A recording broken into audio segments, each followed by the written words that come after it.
আসসালামু আলাইকুম, সবাই কেমন আছেন? আশা করছি সবাই ভালো আছেন। তো আজকে আমি তৈরি করব বোরের আচার। এগুলো হচ্ছে টক বোর। তো এই বোরগুলো শুকানোর পরে আচার করতে হয়। তো বোরগুলো শুকানো হয়ে গিয়েছে। এখন এই বোরগুলো পানিতে ভিজিয়ে রাখছি, যে গায়ে যত নোংরা থাকবে ধুলাবালি উঠে যাবে। আর এখানে আমি নিয়েছি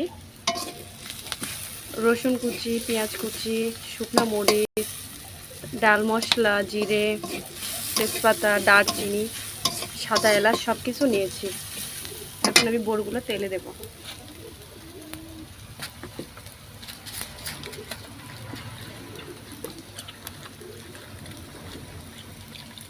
বিসমিল্লাহ।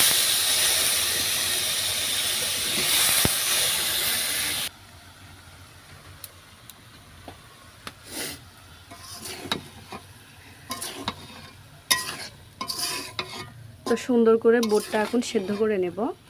তারপরে আমি এখানে আখের গুড় দিব।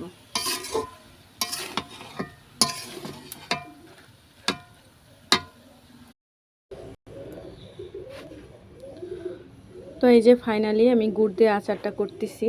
তো এই যে এই পরিমাণে আমি গুড় দিয়েছি, তারপরেও মনে হচ্ছে টক টক।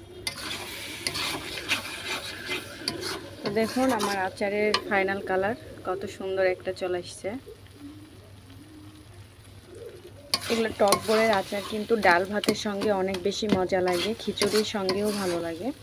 তো আমার বাবু আচার খেতে খুব পছন্দ করে, এর জন্য বাসাতেই তৈরি করে দিচ্ছি।